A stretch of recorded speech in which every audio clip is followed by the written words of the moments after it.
Welcome back po sa ating panibagong episode po ngayon sa ating pagbiyahe ngayong araw. At araw po ngayon na Webis, October 16, 2025. Kumusta po ang bawat isa?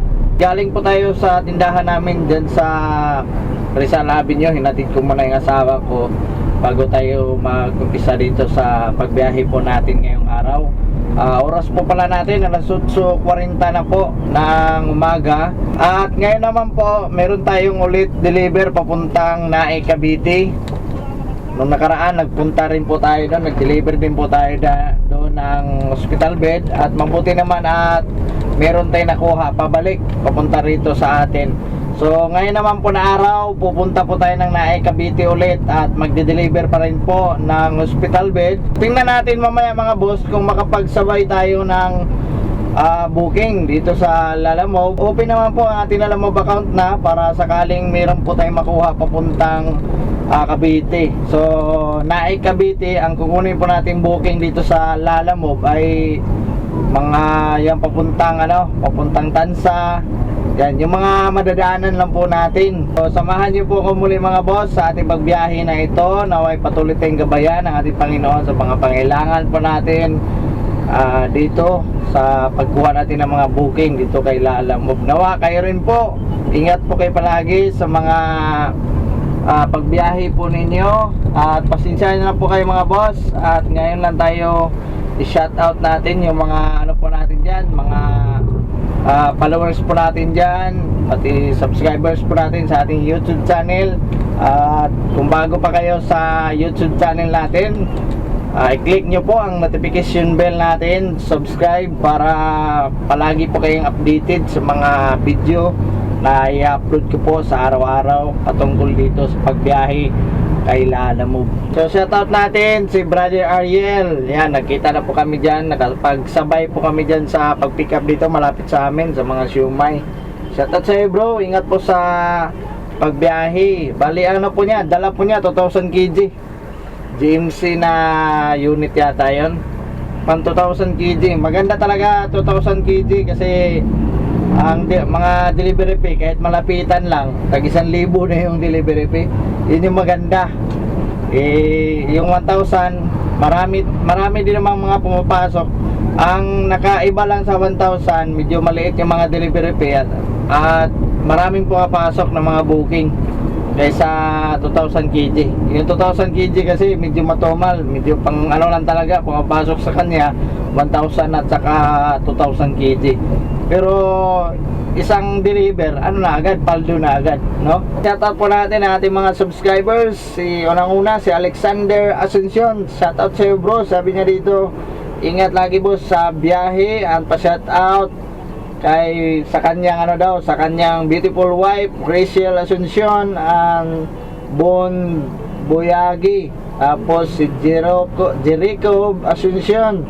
Shoutout po sa inyong lahat. Maraming salamat Alexander Asuncion sa inyong pagsuporta. Tayo sa Facebook page po natin. Mga boss, pakipalo po ang ating Facebook page. George TV pa rin po ang pangalan. So shoutout po natin si Nyordi Rojas sa friend daw niya, si Mr. Doms and Larry. Shoutout sa iyo bro, all the way from Jeddah, Saudi Arabia. Shoutout sa iyo Nyordi Rojas. Sa po to, lagi po itong nanonood din sa ating Facebook page, pati na rin sa ating YouTube channel. Maraming salamat po sa inyong lahat. Yan lang muna ang ating shoutout. So dito na po tayo sa bahay at magkakarga na po kami ng hospital bed, biyahe papuntang Nae, Cavite. Ay mga boss, ako pala si George TV. Baka nangangailangan po kayo ng mga accessories ng inyong mga sasakyan, Suzuki Carry, L3, Travis at H100. Puntahan lamang po ang ating description box at i-click ang link na nakashare sa ating mga video. Baka nandun na ang inyong mga hinahanap.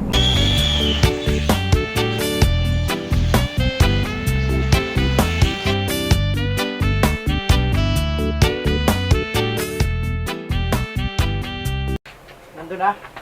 Ayun, patong doon.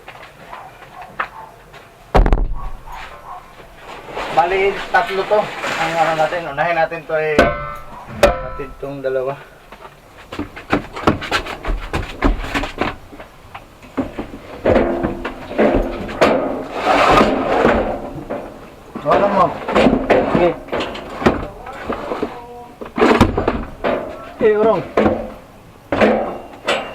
Yan po yung mga deliver namin. Nakarga na po namin yung mga deliver po namin papuntang Naik Cavite, yung mga hospital bed, oxygen tank. So ito po, meron po tayo nakuhang pangsabay. Dito lang din natin pick upin sa Santa Mesa Heights, malapit dito sa amin. Tapos papunta po siya ng Imus, Cavite.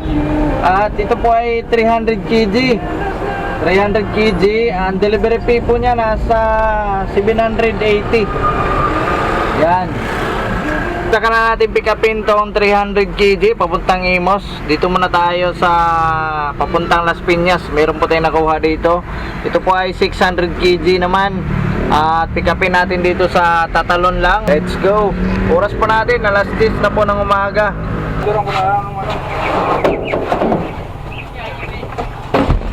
Kunin mga iba kunin mga iba.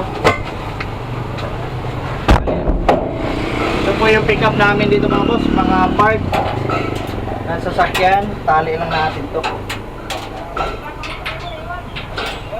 So ngayon po mga boss, na-pick up na namin yung papuntang Las Piñas.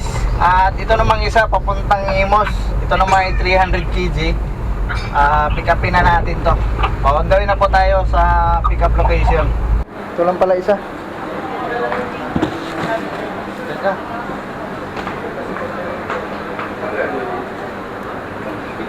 So ipakita mo ni guard yung resibo.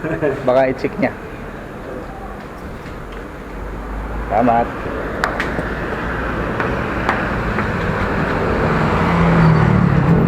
Puro po ito mga boss, mga part ng sasakyan.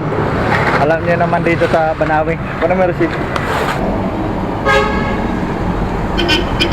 So ito po yung unahin namin mga boss, itong papuntang Las Piñas. Ang halaga nasa 827.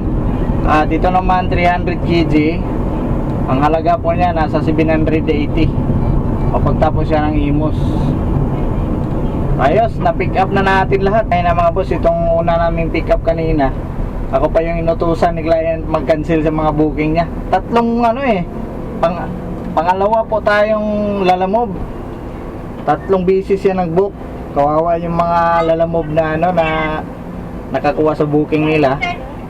Inutusan po ako na ipa-cancel na lang. At mabuti nga kami yung nauna doon. Di kasi siya marunong mag-book. Ang tagal daw nag-accept sa booking niya. Kaya napilitan siyang mag-book ng 3.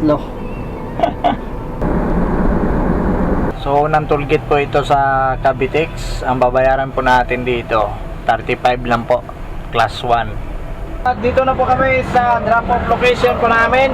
Itong likod ng pasasakyan to. Dito na po tayo sa Las Piñas. Unang drop off.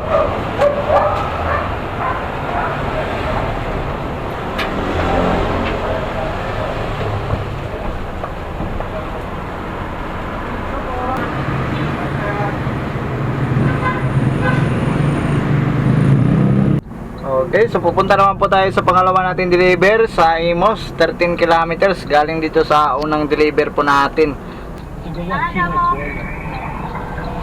Hindi na maganda.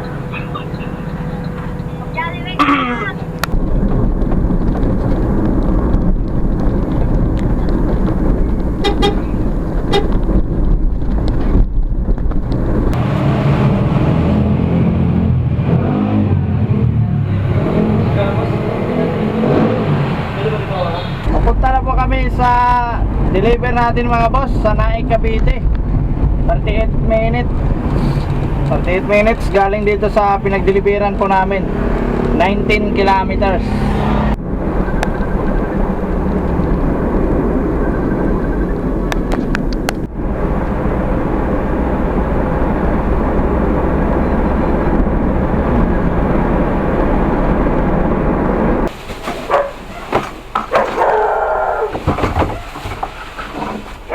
Pain ka dyan sa aso dyan.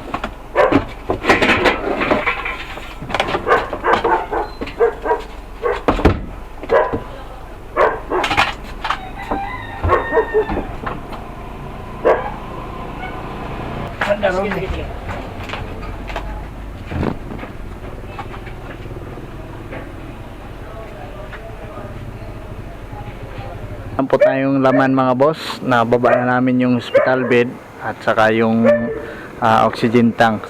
Ito po yung bahay ng customer po namin. At ang delivery fee pala nitong pinag-deliveran natin sa hospital bed, 2,200. Galing po yan sa amin, Santa Mesa Heights, papunta rito sa Naik, Cavite, 2,200. So, natapos po kami ng alas 2:25 ng hapon at ito po open po ang ating Lalamove account pero magdandahan na po kami pauwi mga boss. At depende na lang kung may masagap kami na booking kasi nagmamadali din po kami dahil meron pa po kaming deliver papuntang Bulacan, hospital bed din. So kailangan namin na makabalik agad sa bahay. Wala po kasi doon yung H100 at nag-deliver din po papuntang Pangasinan. Yung naalala nyo, yung pinag-deliveran po namin ng kapatid ko sa Pangasinan, Villasis, sa Rosales. So customer kasi namin yon, lagi nagpapadeliver din ng hospital bed. Ang delivery fee po noon 4,000. So siya po yung nag-deliver doon, yung H100. So ngayon naman meron kaming tinawagan naman kami ng kapatid ko na may deliver papuntang Bulacan. So magdandahan na po kami pabalik sa amin at i-deliver yung papuntang Bulacan. Sana mahabol po namin. So ito mga boss, dito na po kami sa bahay at nagkakarga na po kami ng hospital bed pa-deliver papuntang Bulacan, Malolos. At galing po tayo ng Cavite kanina. Hindi po kami nakakuha ng booking. Diretso na lang namin pupunta rito. So nakarating po kami dito kanina mga 5:30. Yan po yung deliver natin. Hospital bed pa rin po papuntang Malolos, Bulacan. Ang delivery fee po niya nasa 1,700.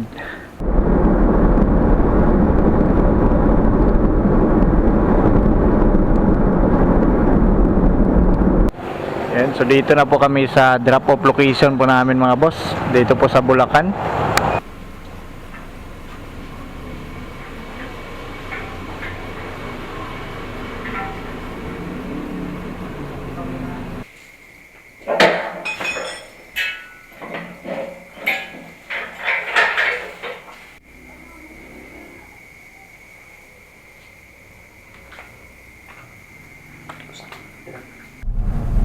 So natapos po kami mga boss ng alas 8:48 dito sa Malolos, Bulacan, yung hospital bed na dineliver po namin. At magdandahan na po tayo pabalik dahil bukas naman po ang ating Lalamove account, kaso lang wala pong booking. Yan, naka-ready na po yan, baka may masagap na booking ba papuntang Manila, pwede nating makuha, pwede nating kunin, pero wala na. Uwi na po tayo, bondere naman tayo eh. Let's go.